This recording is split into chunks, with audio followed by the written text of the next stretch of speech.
Hoje vou fazer algo um pouquinho diferente do que a gente vem fazendo nos últimos dias. Eu tenho conversado com os irmãos do livro de Romanos, mas hoje eu vou, as próximas 3 semanas, se Deus permitir, vou fazer uma pequena pausa no livro de Romanos. E eu quero falar sobre algumas coisas que poderíamos relacionar ao Natal, né? Eu vou dizer poderíamos porque nem sempre relacionamos, mas eu estava essa semana lá em casa pensando que o mundo, né, relembra, celebra, comemora, fala sobre Natal. E é claro que para as pessoas por aí, Natal é simplesmente uma data, um feriado, para alguns, aqui no Japão não é, mas uma data onde as pessoas podem dar presentes, ganhar presentes. É tudo decoradinho, é bonitinho e tudo mais, né? Uma grande oportunidade para vender mais as lojas, né? E tudo bem, eu não tenho problema com o que as pessoas pensam sobre isso. Mas para nós, a gente lembra, Natal é nascimento de Cristo.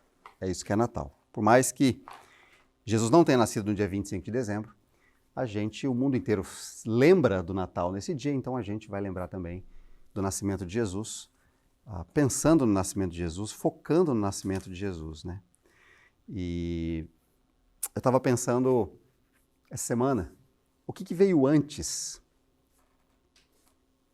um pouco antes do nascimento de Jesus? Porque semana que vem a gente vai falar um pouquinho sobre o nascimento de Jesus. O que significou o nascimento de Jesus? O que significa o nascimento de Jesus, né? Hoje eu quero falar um pouco com vocês, ler alguns textos, né? Então hoje eu não vou ler um texto, eu vou ler 4. Então não vai ser um negócio tão assim detalhado, porque são 4 textos, então eu não vou ter tempo para fazer isso, mas eu quero dar uma visão geral, um pouco antes do nascimento de Jesus, e a gente pensar sobre isso, né? Como foi aquele momento e o que aquilo produziu, por que aquilo precisava acontecer.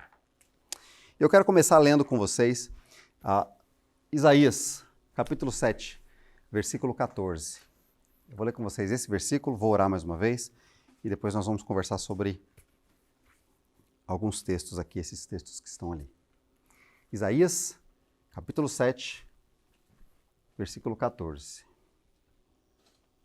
Por isso, o Senhor mesmo lhes dará um sinal. Vejam, a virgem ficará grávida. Ela dará à luz um filho e o chamará de Emanuel. Eu quero ler mais uma vez. O Senhor mesmo lhes dará um sinal. Vejam, a virgem ficará grávida. Ela dará à luz um filho e o chamará de Emanuel. Louvado seja o teu nome, Senhor, mais uma vez. Obrigado. Obrigado pela tua palavra. Peço que o Senhor nos ensine. Peço que o Senhor nos ajude. Peço que o Senhor nos faça compreender o que a tua palavra nos diz, que ela nos ensine agora, que ela nos desafie a viver para o Senhor, para o agrado do Senhor, que ela transforme alguma área da nossa vida, que ela mexa com alguma questão do nosso coração. Ajuda-nos a estarmos concentrados nisso, Senhor. Nós podemos simplesmente vir aqui e nos perdermos nesse momento e acharmos que só o fato de estar aqui é suficiente, mas, Senhor, move os nossos corações para mais perto de Ti, através da Tua palavra. Eu te peço, eu oro agradecido, Senhor, por esse texto e por os textos que nós vamos ler aqui, porque eles nos mostram um pouco do Senhor, quem é. Nos mostram um pouco do Seu amor, nos mostram um pouquinho da Tua bondade revelada a nós. Então eu te louvo já pelos textos e peço que o Senhor nos ajude a perceber isso e adorar ao Senhor. Eu oro assim, agradecido em nome de Cristo Jesus. Amém, Senhor. Amém. Irmãos, daqui a pouco eu volto nesse texto, tá bom? Já eu vou explicar um pouco sobre ele. Mas a virgem dará à luz.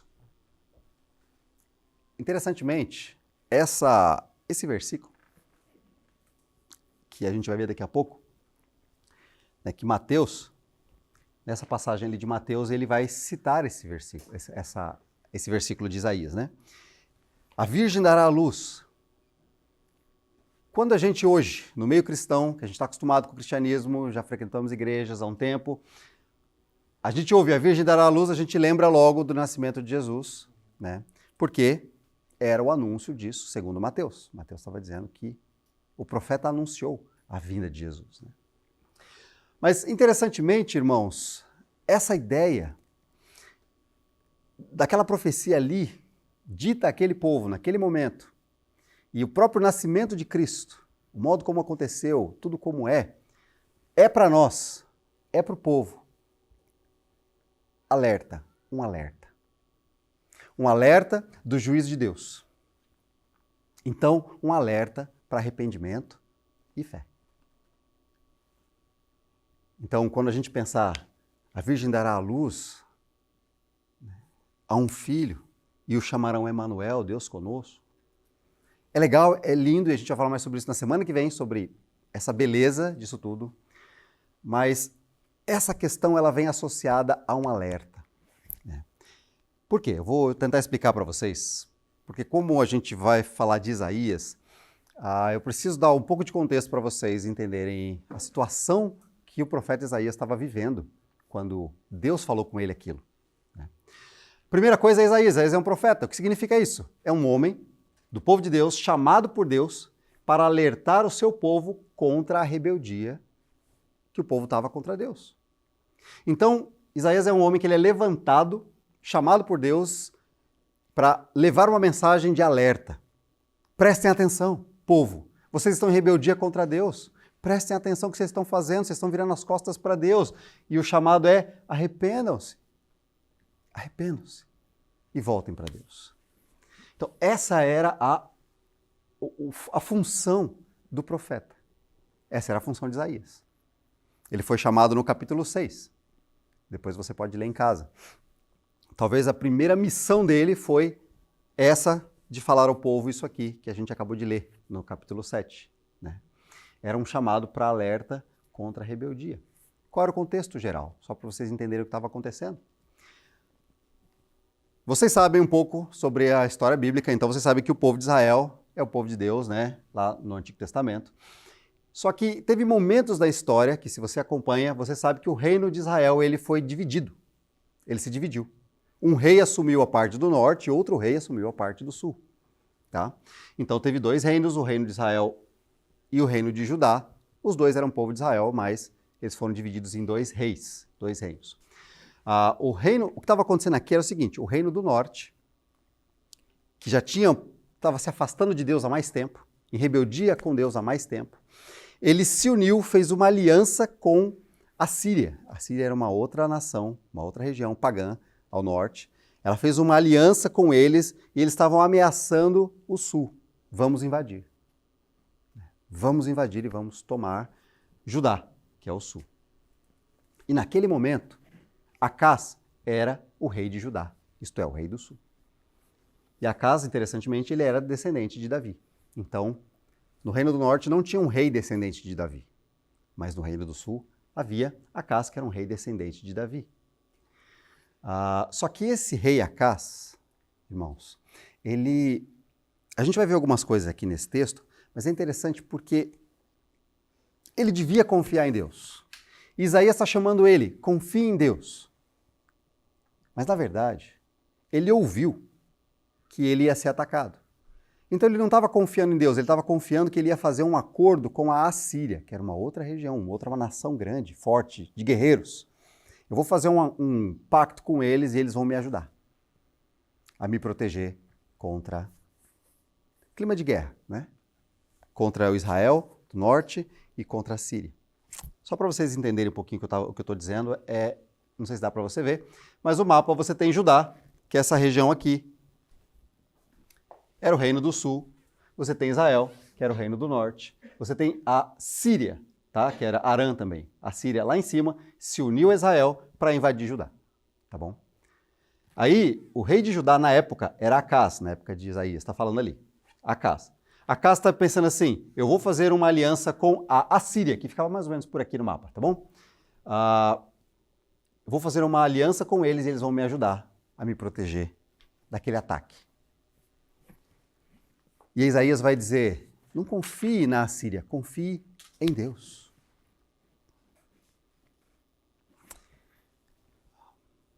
Só para a gente continuar ali, ó. Até aqui eu já falei, contexto, confiava na aliança com a Síria, profecia. Então, pela falta de confiança em Deus, de Acás e do povo, Isaías ele traz uma mensagem de condenação para quem não crê. de esperança para uma futura salvação e chamado a confiar em Deus. Eu quero ler com vocês esses versículos que estão aí. A Isaías, no capítulo 7, né, você está aí, eu quero ler os versículos de 1 a 7 e depois de 10 a 14. Presta atenção, tenta prestar atenção na história, o que está acontecendo, com base naquilo que eu te dei de pano de fundo. Você acompanha a leitura aí, capítulo 7, de 1 a 7. Mensagem para Acás. Versículo 1 diz assim: Quando Acás, filho de Jotão e neto de Uzias, era rei de Judá, Rezim era o rei da Síria, e Peca, filho de Remalias, era o rei de Israel, no norte. Saíram para atacar Jerusalém, contudo, não conseguiram executar o seu plano.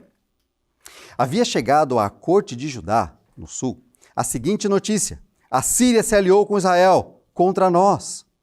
O coração do rei e do seu povo, de Judá no sul, estremeceu de medo como árvores se agitam numa tempestade. Eles estavam tremendo, não conseguiam parar de tremer.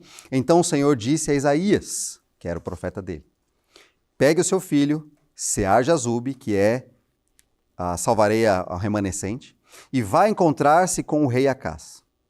Ele estará no final do aqueduto, né, lugar onde passava água, que abastece o tanque superior, perto do caminho para o campo onde se lava a roupa. Diga a Acás que pare de se preocupar e que não precisa ter medo da ira ardente daquelas duas brasas apagadas, Rezim, rei da Síria, e Peca, filho de Remalias de Israel. É verdade que os reis da Síria e de Israel tramam contra ele e dizem: atacaremos Judá e a conquistaremos. Então colocaremos o filho de Tabeal para reinar sobre Judá. Mas assim diz o Senhor soberano: esta invasão não acontecerá, jamais ocorrerá. Então é interessante o que está acontecendo aqui. Como eu expliquei para vocês, o reino do norte se aliou à Síria e vamos atacar Judá. E aí Acás ficou com medo, ele soube. Claro, ele era um povo pequeno. Disseram que iam tirar ele do trono e iam colocar um outro rei lá no lugar dele. Ele ficou com medo, ele estava com medo, o povo estava com medo. E Deus disse para Isaías: vai lá falar com ele. Não tenha medo. Confie em mim. Isso não vai acontecer. Aí eu quero ler com vocês o versículo 10 até o 14. Pula alguns aí, você pode ler em casa depois. De 10 a 14, ainda do capítulo 7. Depois o Senhor enviou esta mensagem ao rei Acás: peça ao Senhor seu Deus um sinal de confirmação. Pode ser algo difícil, alto como os céus ou profundo como o lugar dos mortos. O rei Acás, porém, respondeu: não porei o Senhor à prova desse modo. Então o profeta disse: ouçam bem, descendentes de Davi. Não basta esgotarem a paciência das pessoas? Agora também querem esgotar a paciência do meu Deus? Por isso o Senhor mesmo lhes dará um sinal. Vejam, a virgem ficará grávida. Ela dará à luz um filho e o chamará Emanuel.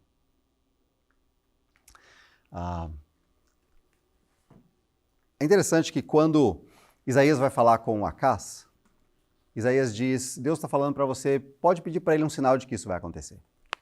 Só que, irmãos, entenda, tá? A gente acostumou a esse negócio de pedir sinal, né? Pede um sinal para Deus, a gente ouve por aí, pede um sinal para Deus, como se fosse uma questão de fé. Mas, na verdade, pedir o sinal é uma questão de falta de fé. Né? Gideão, por exemplo, viveu isso. Deus falou, vai, e ele falou assim: não, Deus, mas se molhar aqui e não molhar ali. Aí Deus fez. Aí se molhar ali e não molhar aqui. Isso, na verdade, pedir o sinal era mais para falta de fé do que para fé. Mas Deus está dizendo, pode pedir o sinal, mesmo que seja muito difícil.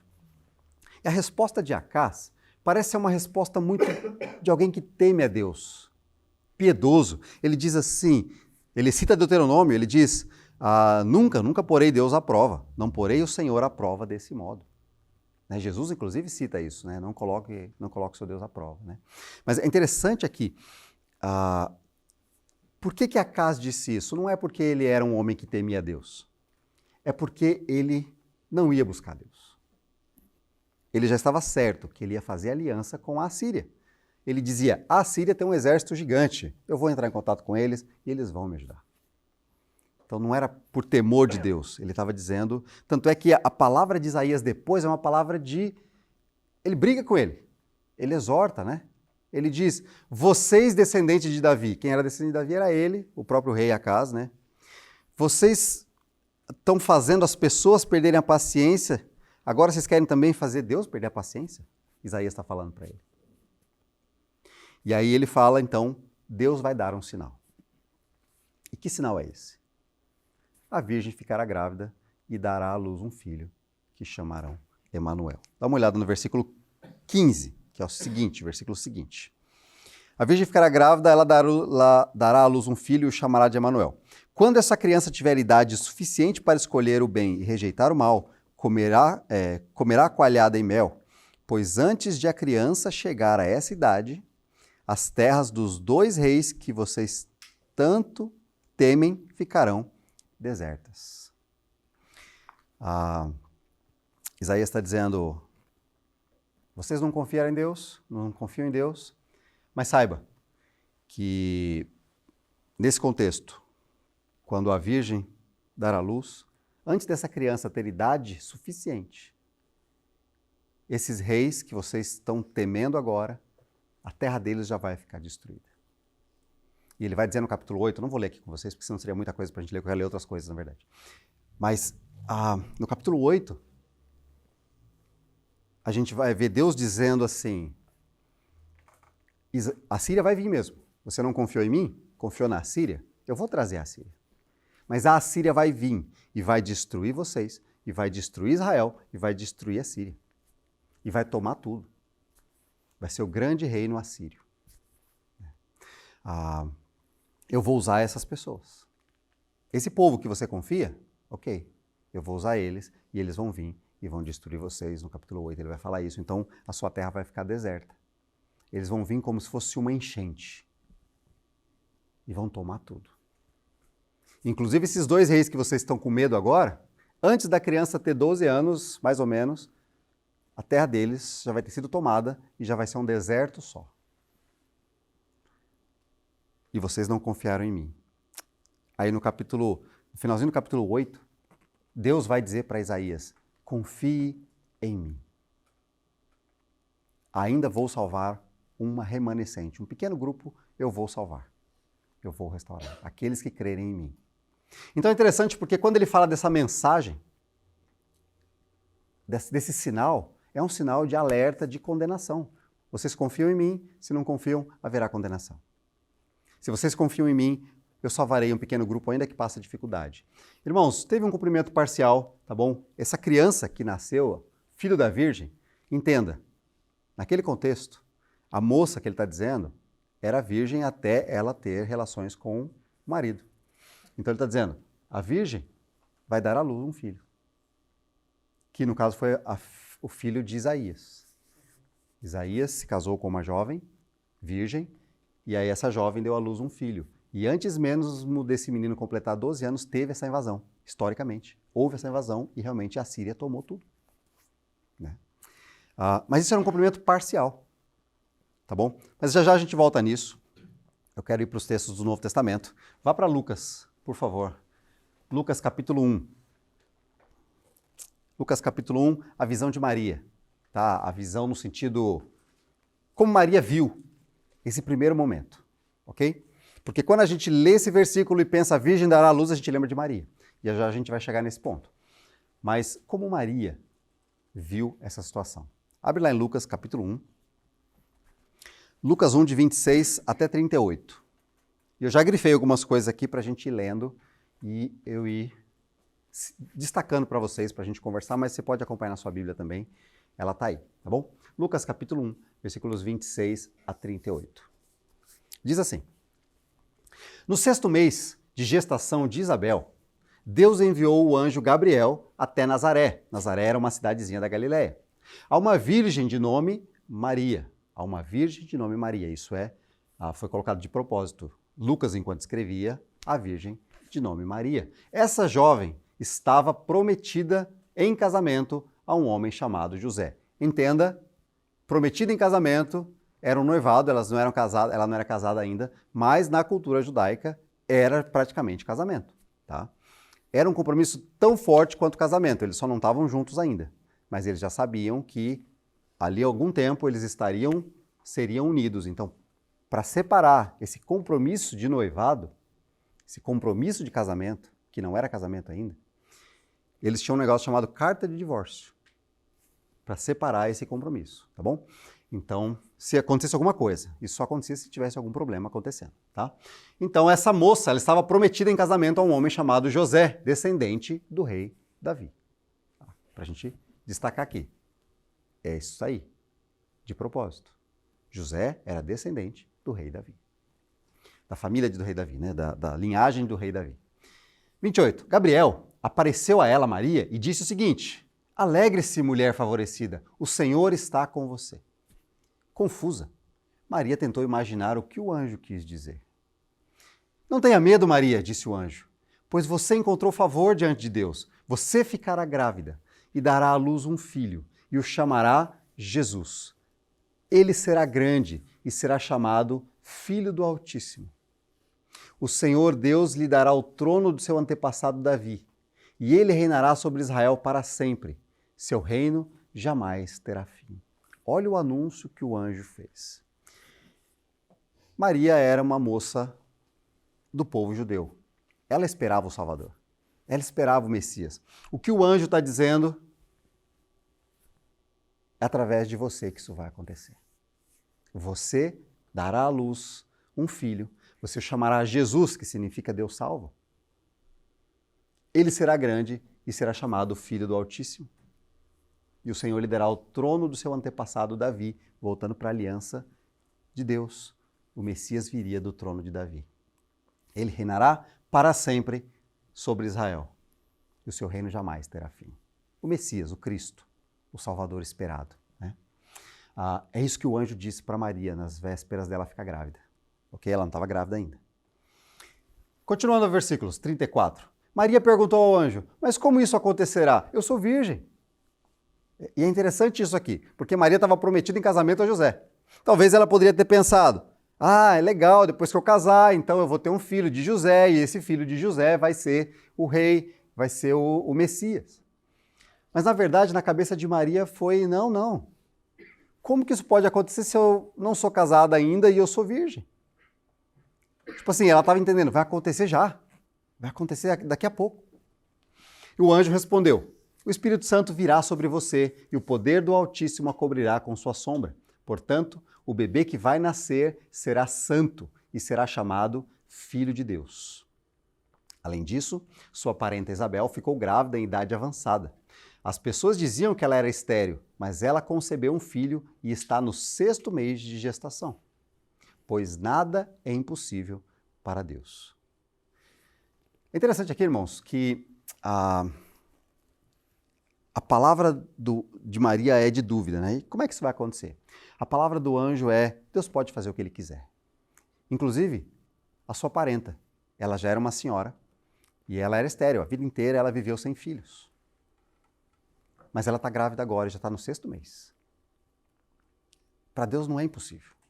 E interessantemente, se você pensar, se a gente olhar para a Bíblia, né, para as Escrituras, a gente vai perceber o seguinte, que Deus pode criar um ser humano a partir do nada, a partir do pó da terra.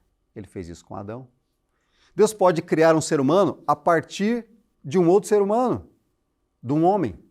Sem a participação da mulher, foi assim que ele fez com Eva. Ele criou Eva a partir de Adão, da costela de Adão. Mas Deus também pode criar um ser humano a partir de uma mulher sem um homem, que é o que ele fez com Jesus, através de Maria. O nascimento de Jesus. E eu estava lendo sobre isso e achei interessante uma frase que um rapaz colocou, né, sobre a fecundação. Houve a fecundação. Deus colocou uma semente ali que fecundou. E aquela gestação começou, como toda gestação. Naquele momento, foi a encarnação de Cristo. Ele se tornou um de nós. Porque todos nós nascemos assim. A maioria dos seres humanos nasceu assim, tirando Adão e Eva e Jesus, todo mundo nasceu desse processo. Né? E Jesus se humilhou a esse ponto de vir à Terra como um ser humano.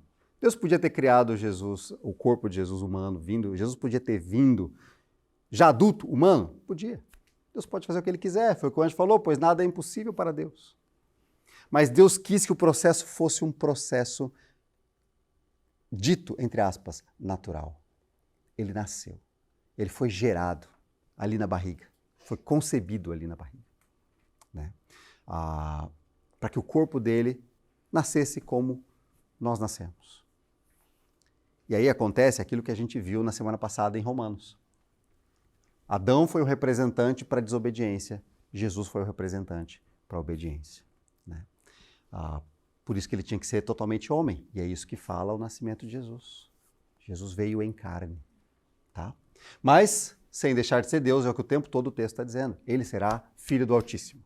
Ele será o filho de Deus, ele será santo. Ok? Ele não era só um homem, ele era Deus e ele era homem. Olha a frase de Maria. Eu acho fantástico a frase de Maria. Ela diz assim: não, Deus, eu tenho medo. Não, Deus, todo mundo vai olhar para mim estranho, eu vou ser uma mãe solteira. O que vai acontecer? Eu estou comprometida com José, e agora? O que vai acontecer com a minha vida? Eles vão, sei lá, vão achar que eu traí José. Maria não disse isso. Maria disse: sou serva do Senhor. Que aconteça comigo tudo o que foi dito a meu respeito. O Senhor faça o que o Senhor achar que deve. E depois, se você for ver, depois que a Maria está grávida e vai ter o Cântico de Maria, ela fala isso, ela fala sobre... Ela louva a Deus, ela nunca acha que mereceu aquilo. Ela louva a Deus por ter agido com misericórdia com ela, agraciado ela. Né? Então, eu sou sua serva, Senhor. Faça do jeito que o Senhor quiser. E o anjo, então, a deixou. Essa foi a visão de Maria. Bem interessante, né? A gente lembrar disso. Você conhece esse texto. Agora eu quero ir para o outro lado, quero ir para Mateus, capítulo 1, que é como José viu a coisa, tá bom? Então, mais ou menos aí como José viu a situação, eu vou lá para Mateus, capítulo 1, versículos de 18 a 25. Mateus 1, de 18 até o 25. Eu vou ler para vocês, eu fiz umas marcações no texto e eu vou lendo para vocês, com vocês, e vamos destacando algumas coisas aí no meio. Irmãos, no capítulo 1 de Mateus, de 1 até o 17, é genealogia. O que é isso, genealogia? Fulano que era filho de fulano, que era filho de fulano, que era filho de fulano, que era filho de fulano, que era filho de fulano. Né? E vai assim até chegar em Jesus. Ele vai desde Abraão até Jesus. Né? Dá uma olhadinha, é interessante esse versículo. Um versículo antes ali, o versículo 17. O versículo 17 diz assim, depois de fazer toda essa genealogia, né, de mostrar de onde veio a raiz de Jesus, humana, ele diz assim, portanto, são 14 gerações de Abraão até Davi, 14 de Davi até o exílio na Babilônia e 14 do exílio até Cristo. Então, Mateus teve esse cuidado de dizer isso para a gente. Né? Por que Mateus quis fazer isso? Para mostrar o lado humano de Jesus. Jesus veio na linhagem de Davi, na descendência de Davi, tá? Desde Abraão até Davi. Agora nós vamos ver a partir do versículo 18 como foi a parte divina da história. Ok? Diz assim, versículo 18. Foi assim que nasceu Jesus Cristo. Maria, sua mãe, estava prometida para se casar com José. Então a gente já viu isso, tá bom? Esse comprometimento, né, de Maria e José. Antes do casamento, porém, ela engravidou. E Mateus deixa claro, pelo poder do Espírito Santo. Não foi uma escapadinha com José, não foi traição de José ou contra José, foi a ação do Espírito Santo de Deus que colocou ali a semente para que ela germinasse. José, seu noivo, era um homem justo e ele resolveu romper a união em segredo, pois não queria envergonhá-la com uma separação pública. Irmãos, se ela se achou grávida, ela estava grávida, isso era sinal de traição, sinal de que ela o traiu. Isso era evidente ali para a situação. O que nós sabemos hoje por causa da história, por causa da Bíblia, tudo bem. Mas na mente de José e das pessoas ao redor, ela está grávida, não é casada, não foi com ele, ela o traiu. Né? Se José poderia separar-se dela da forma mais pública possível. Um dos resultados poderia ser, talvez não estava acontecendo isso tão forte, mas poderia ser que ela fosse apedrejada, porque ela traiu o compromisso que ela tinha com o seu marido José, né? Mas havia um outro jeito, que era José, em segredo, simplesmente fazer a carta de divórcio, entregar, devolver não, porque ela não tinha saído ainda, mas entregar para ela, então ela já não tinha mais compromisso com ele. O problema é, todo mundo sabia desse compromisso, né? Ele não queria envergonhá-la muito, mas as pessoas saberiam que houve um rompimento e ela ficaria, a barriga ia crescer, ela seria a mãe solteira em casa, todo mundo ia saber que houve um problema ali, né? José era noivo, ele era justo e ele não queria envergonhar tanto ela, né? Versículo 20. Enquanto ele pensava nisso, imagina a cena. José fica sabendo que Maria está grávida. E aí ele fica pensando, o que eu vou fazer? Eu vou contar para todo mundo o que ela fez, o que ela fez. Ou tipo, acho que vou fazer isso em segredo, vou só romper e segue a vida. Enquanto ele pensava nisso, um anjo do Senhor lhe apareceu num sonho e disse: José, filho de Davi, não tenha medo de receber Maria como esposa, pois a criança dentro dela foi concebida pelo Espírito Santo. Ela terá um filho e você lhe dará o nome de Jesus, que significa Deus salva. Por quê? Pois ele salvará seu povo dos seus pecados. Então é interessante, o anjo teve que conversar de fato com José, porque é claro, irmãos, na visão comum, Maria diz assim, não fiz nada com ninguém, foi Deus. Ninguém ia acreditar nisso. Então o anjo realmente aparece a José e conta isso, né? E é interessante o que ele conta. Ele diz a mesma coisa que disse para Maria. Ele diz, vai ter um filho que veio de Deus e esse filho vai ser o salvador das pessoas do pecado, vai limpá-las do pecado, vai salvá-las do pecado. Tudo isso aconteceu, Mateus escrevendo, para cumprir o que o Senhor tinha dito por meio do profeta. Então isso é cumprimento das escrituras lá de Isaías. Vejam, a virgem ficará grávida, ela dará à luz um filho e o chamarão Emanuel, que significa Deus conosco. Quando José acordou, fez o que o anjo do Senhor lhe havia ordenado e recebeu Maria como esposa. No entanto, não teve relações com ela até o menino nascer. E ele lhe deu o nome de Jesus, que é Deus salva. Mateus coloca algumas coisas bem intencionais para a gente saber. Maria era de fato grávida, virgem. Ela não era virgem até ter relações com alguém. Ela era virgem até ficar grávida. Então, quando Isaías fala, lá atrás, 700 anos antes, mais ou menos, que a virgem ficará grávida, sim, aquilo era um anúncio de condenação, um anúncio de alerta. Vocês estão, quem não crê será condenado. Aqueles que crerem se aproximam do Senhor, confiem no Senhor e Ele salvará.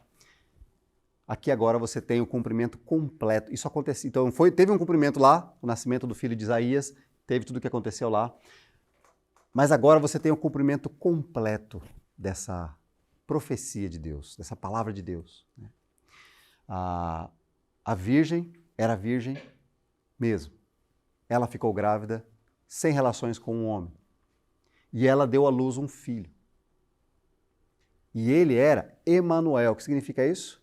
Deus está conosco. Deus conosco. Deus está aqui agora entre nós. Que significa Deus conosco. Quando José acordou, fez o que o anjo do Senhor lhe havia ordenado. Simplesmente ele confiou. É isso. E aí Mateus coloca o versículo 25 para a gente reconhecer e saber. Ele não teve relações com ela até que o bebê nascesse. Depois disso, teve, mas antes disso, não. Ok? Aí, irmãos, eu quero ler o texto com vocês de João. Só para a gente entender, então, a visão de João já não fala exatamente da história do nascimento de Cristo, mas fala quem é Cristo. Humano, com certeza, mas fala muito mais do que isso. João 1, de 1 a 5, diz assim: no princípio, aquele que é a palavra, ou o verbo, já existia. A palavra estava com Deus e a palavra era Deus. Ele está falando de Jesus. Ele existia no princípio com Deus. Ele estava lá. Ele nunca foi criado. É isso que João está batendo aqui. Jesus nasceu, humano, nasceu, mas ele já existia antes. Ele não começou a existir naquele momento. Ele já existia antes. Ele estava com Deus. Ele era Deus. Por meio dele, de Cristo, da palavra, Deus criou todas as coisas. Sem ele, nada do que foi feito, sem ele, nada foi criado. Interessante, irmãos, porque Jesus estava presente na criação do mundo, é isso que ele está dizendo. Jesus sempre esteve. Jesus é Deus, ele é eterno, ele sempre esteve e toda a criação, todo o processo de criação, Jesus estava lá, no processo de criação. Sem ele, nada foi criado. Aquele que é a palavra, o verbo, possui a vida. E a sua vida trouxe luz a todos. A luz brilha na escuridão e a escuridão nunca conseguiu apagá-la. Eu vou ler os versículos 9, tá? Nos versículos do meio ali, você pode ler depois, de 6 a 8, fala sobre João Batista. Você pode ler depois, mas eu vou focar aqui em Jesus. Aquele que é a verdadeira luz, que ilumina a todos, estava chegando ao mundo. Era isso que João está dizendo acerca de Cristo. A verdadeira luz está chegando ao mundo, aquele que pode tirar o mundo das trevas, da escuridão. Veio ao mundo que ele criou. Olha que contraste interessante. Ele estava na criação, é Deus eterno, veio ao mundo que ele criou. Mas o mundo não reconheceu. Veio ao seu próprio povo e eles o rejeitaram.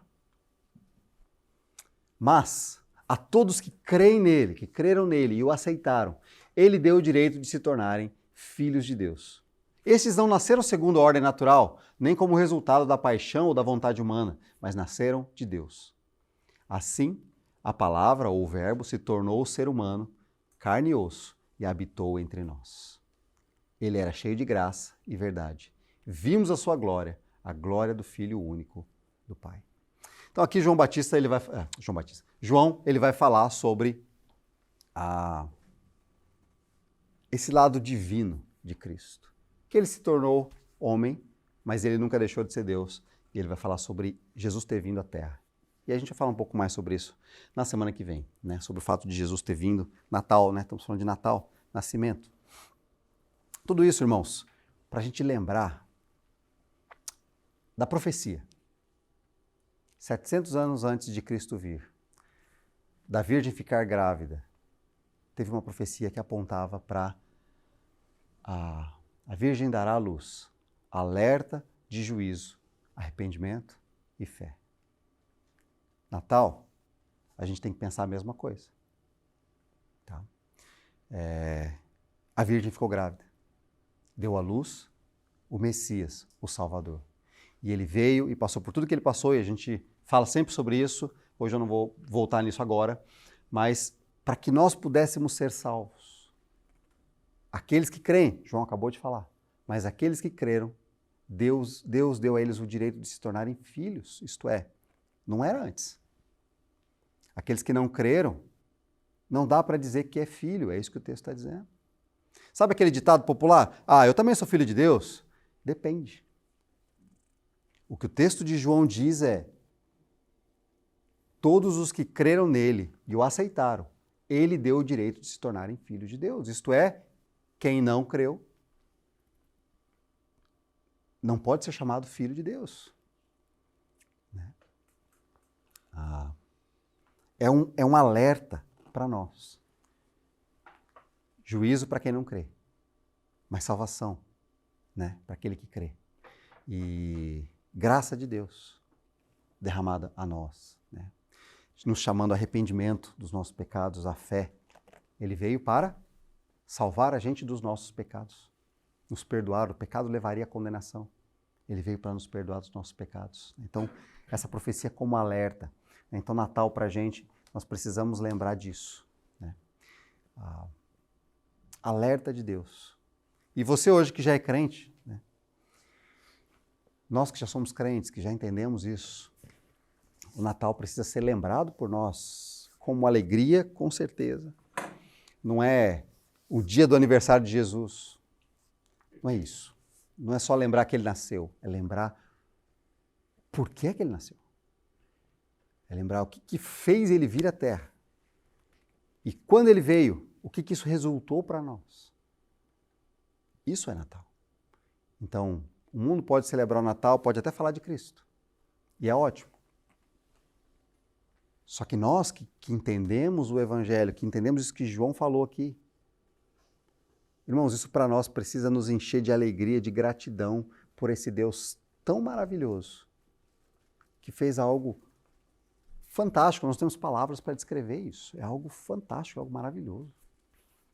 O que eu aprendo com esses textos todos que nós vimos aqui? Eu coloquei algumas coisas ali, tá bom? Pra gente... que chamaram a minha atenção, tá? E aí eu quero destacar com você. Talvez outras coisas tenham chamado a sua atenção, mas eu quero falar um pouco sobre elas com você.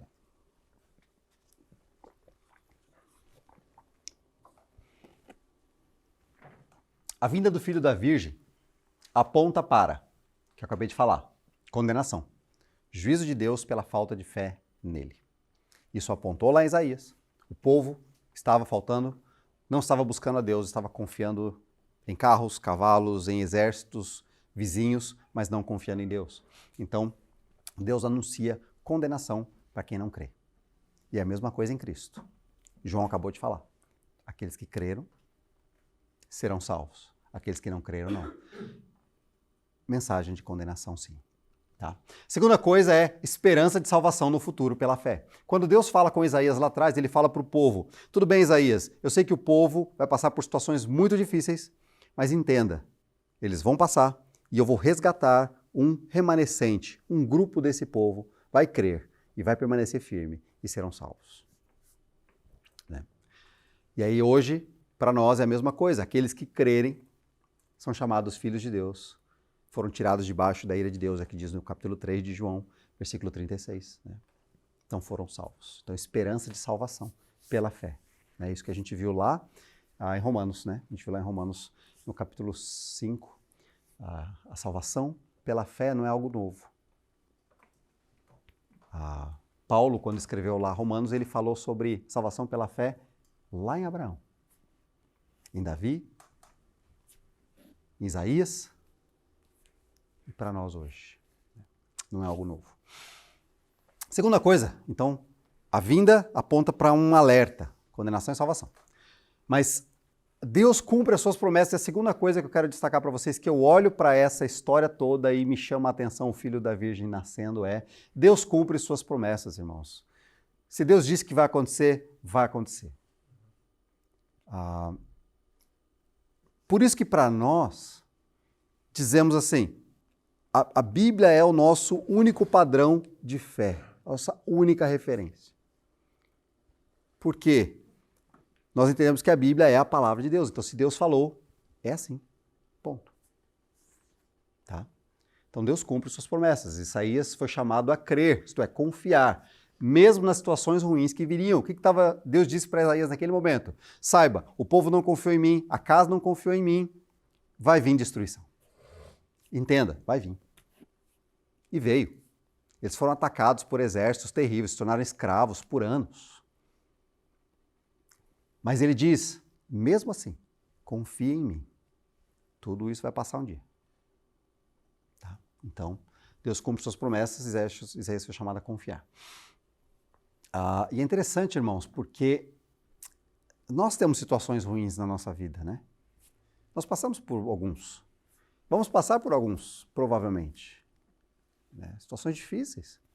Às vezes, questões financeiras, às vezes, questões pessoais, a doença de um amigo, de um parente, de um filho, de um pai, de uma mãe, a morte de um parente, de um amigo, do pai, de uma mãe. Nós vamos passar por isso nesse mundo, nós vamos passar, entenda isso. Né? Jesus disse que nós passaremos por tribulações desse mundo, mas não desanimem. Permaneçam firmes, é isso que ele disse. Né? Então, creia, Deus cumpre as suas promessas. É interessante que quando a gente vê esse cumprimento parcial acontecendo ali em Isaías, no filho de Isaías, e depois o cumprimento completo em Cristo. Pode passar 700 e tantos anos. Deus sabe por que ele disse aquilo. E ele sabe o que ele quer produzir naquilo. E ele queria produzir para nós um alerta. Hoje, alerta.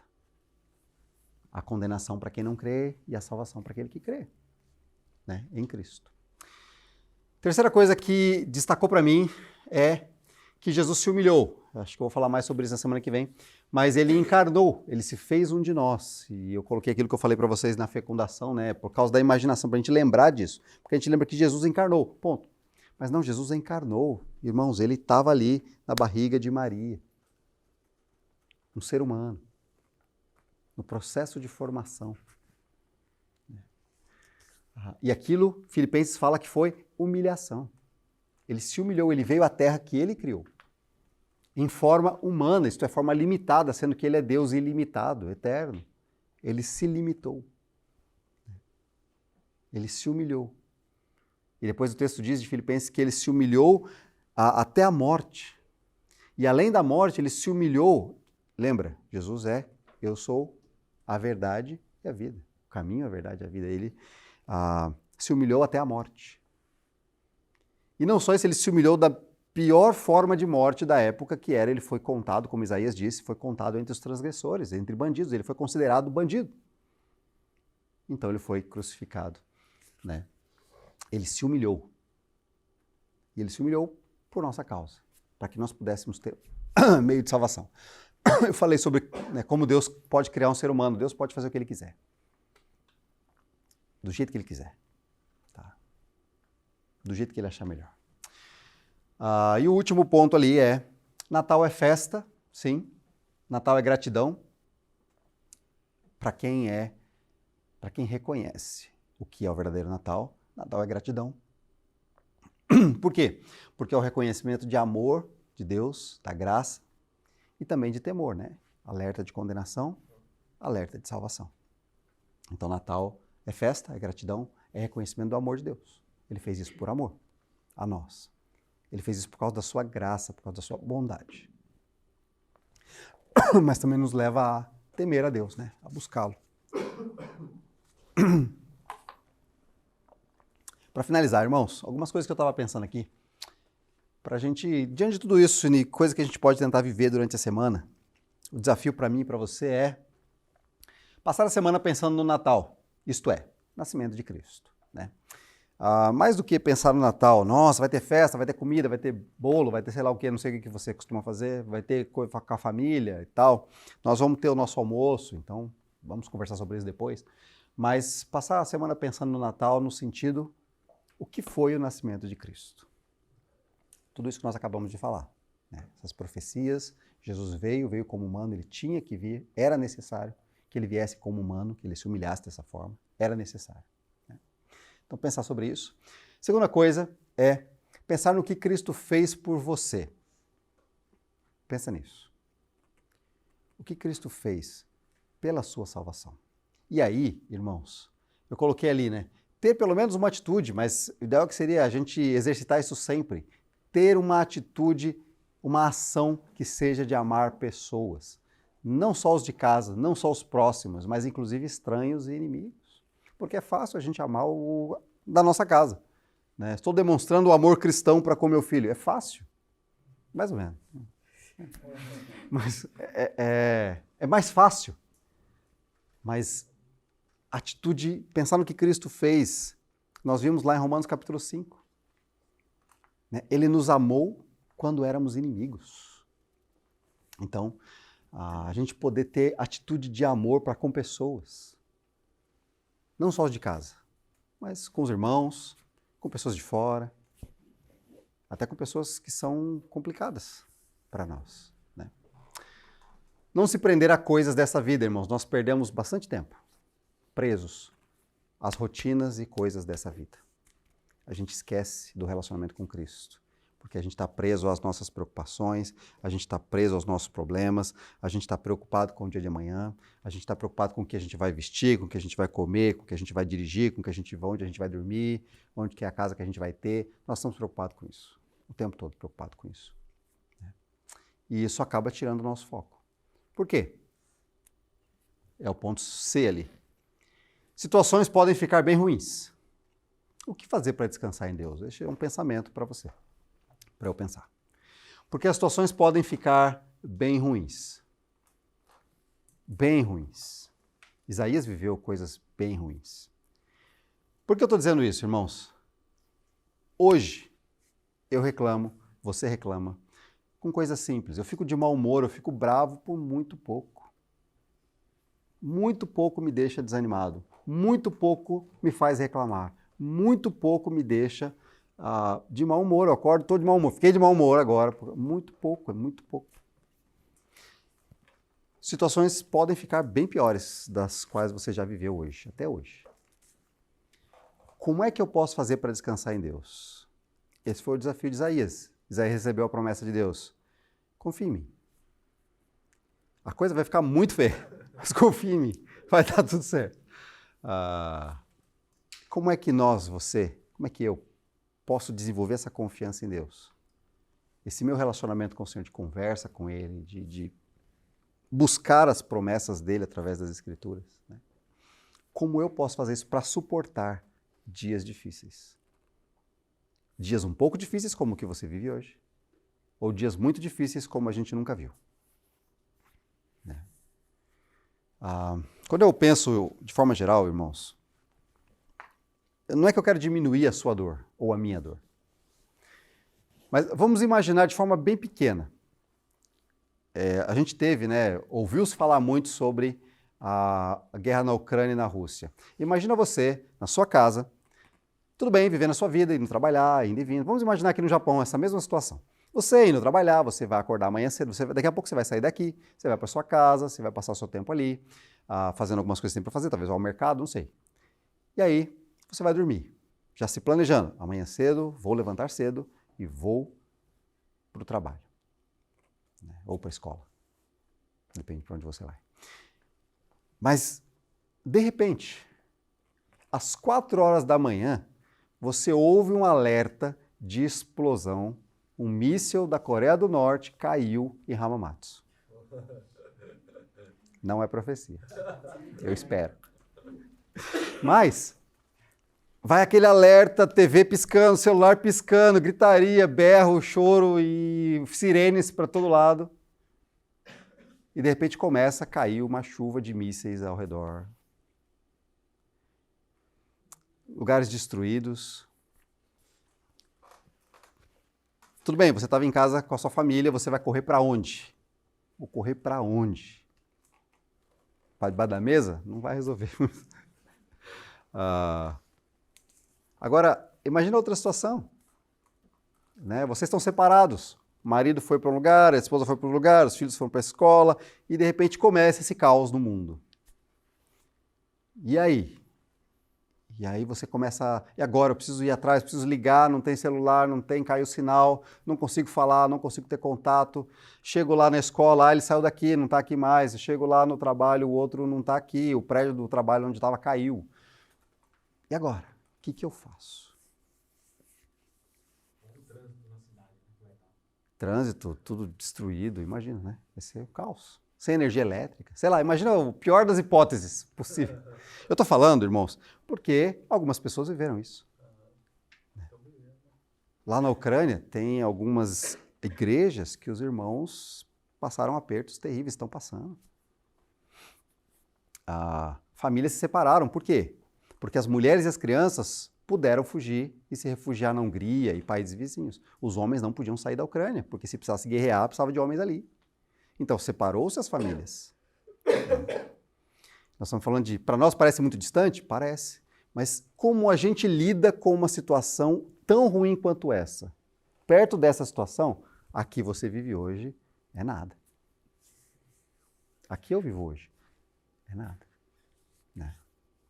Por mais difícil que seja. Talvez você tenha alguma situação bem complicada, né? Um familiar doente, com uma doença muito grave. Talvez, eu não sei.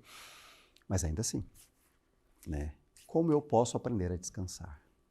Olhando para toda essa questão de quem é Deus e o que Ele fez em Cristo, pensando no Natal, junta toda essa informação e busca confiança no Senhor É isso que ele te chamou a fazer.